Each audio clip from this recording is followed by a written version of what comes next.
Howdy there, folks. My name's Steven and welcome to Bullets for Bucks. Today we're going to be comparing the Weatherby Mark V Backcountry 2.0 Carbon against the Sako S20 Precision. The Weatherby Backcountry 2.0 comes with a 3D hex recoil pad that's extremely lightweight and pretty stiff. Fortunately, this one doesn't deform like the first variant did when stored.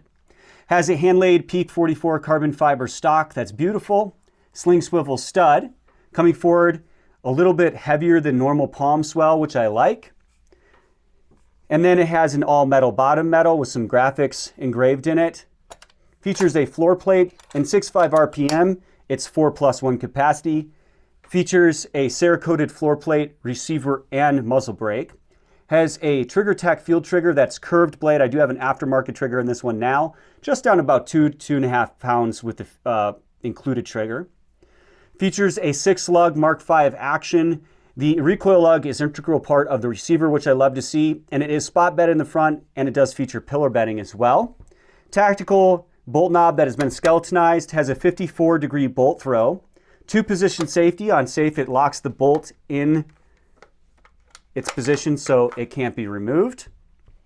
Features a spiral fluted bolt, 6 locking lugs, plunger ejector, Sako style extractor.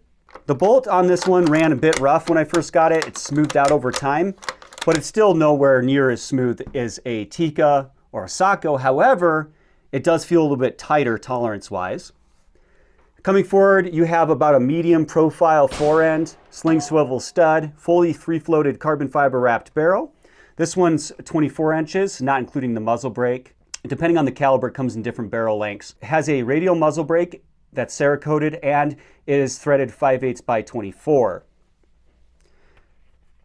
This rifle is ultra lightweight, and it's made for backcountry hunting. Do take note of that. Now let's take a look at the Sako S20 Precision. You can get this also in a hunter version that comes with a thumb loop stock, which I also do have, and we'll get into that in just a second.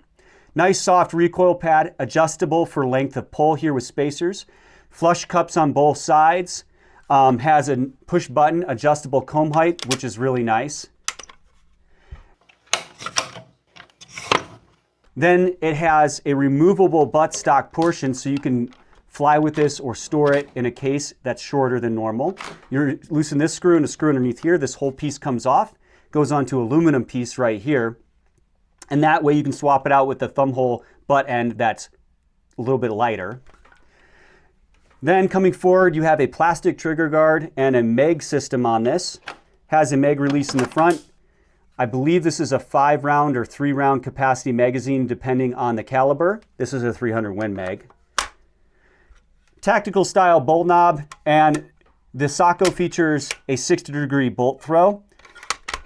When it's locked on safe, it locks the bolt in place. One forward, you can fire and unlock the bolt, and then it has a little push button tab here so you can remove the bolt while it's still on safe. Has a cocked indicator at the rear, side bolt release. Oh, gotta lower the cheek riser comb to get that out. Has 3 locking lugs with a coned bolt face and a single plunger ejector, Sako style extractor. This bolt runs like glass. I mean, it's incredibly smooth, but a little bit looser feeling than the Weatherby. Features what I believe is a Cerakoted receiver. Has an integral 0 MOA Picatinny base as part of the receiver. I would have liked to see that be 20 MOA. I think that was kind of a fail on their part. Has a bedding system with a slot in the front of the receiver, a slot in the rear of the receiver, and then the aluminum mini chassis that runs through this beds to that. Because it has an aluminum mini chassis that beds into that, that's a good bedding system. I do prefer a Weatherby bedding system, though, still over this style, but that's kind of preference. This does feature that aluminum mini chassis built in. The exterior of this, though, really looks and feels like cheap plastic, which is undesirable. The trigger on this is absolutely awesome. It can actually adjust the trigger blade front and back for like length of pull, which is unreal. Extremely adjustable. I believe it adjusts down to about 2 pounds. It's crisp, clean, first stage trigger. Coming forward, the forend on this is pretty average feeling. Feels about medium in its width. Has QD flush cups on both sides, M-lock on the sides, M-lock on the bottom, which is really great to see for mounting accessories. And it has a very nice 24-inch straight fluted barrel that is Cerakoted as well, and it's threaded 5/8 by 24. It does not come with a muzzle brake though. That's something to take note of. All right, obviously this rifle is a lot heavier. It comes in at a weight of 8.6 pounds, whereas the Weatherby comes in at 5.9 pounds. This is more designed for a person wanting to target shoot, and then with a hunter configuration, it's more designed for somebody that wants to hunt a little bit, but also shoot at the range at the weekend, on the weekend, because it is a little bit, it's still a lot heavier, put it that way. Let's go ahead and see how these performed at the range. Wait.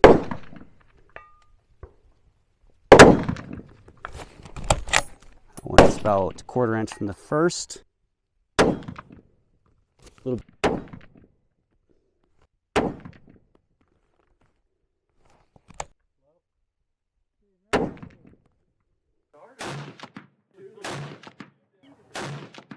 Wow.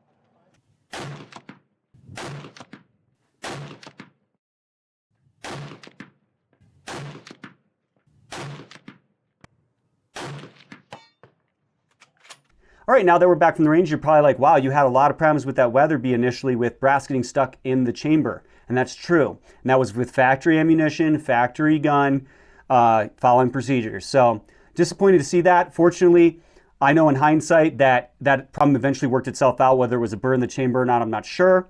And now this gun works fine, and I was able to harvest a caribou in Alaska with it. Go ahead and check out that video. But that's unacceptable, right? For a gun in this price range, you shouldn't have those problems. Weatherby has excellent customer service, and they will take care of you. The Weatherby is an ultralight backcountry hunting rifle, and so it's inherently harder for me to shoot it consistently accurate. Also, with a very small sampling of factory ammunition shot out of these rifles, I can't definitively say one is inherently more accurate than the other. But the Sako was easier to shoot more accurately, and in our sampling, it did shoot more accurately. Both are sub-MOA guaranteed, and both are capable of sub-MOA. The Sako feels absolutely amazing ergonomically, handles felt recoil fantastically, super smooth to shoot, love the feature set. The negative, I guess, would be the kind of exterior polymer looks and feels a little bit cheap, and I would like to see this be a metal trigger guard. Apart from that though, excellent rifle. Obviously, if I'm going to the range to shoot target, I'm going to pick the Sako.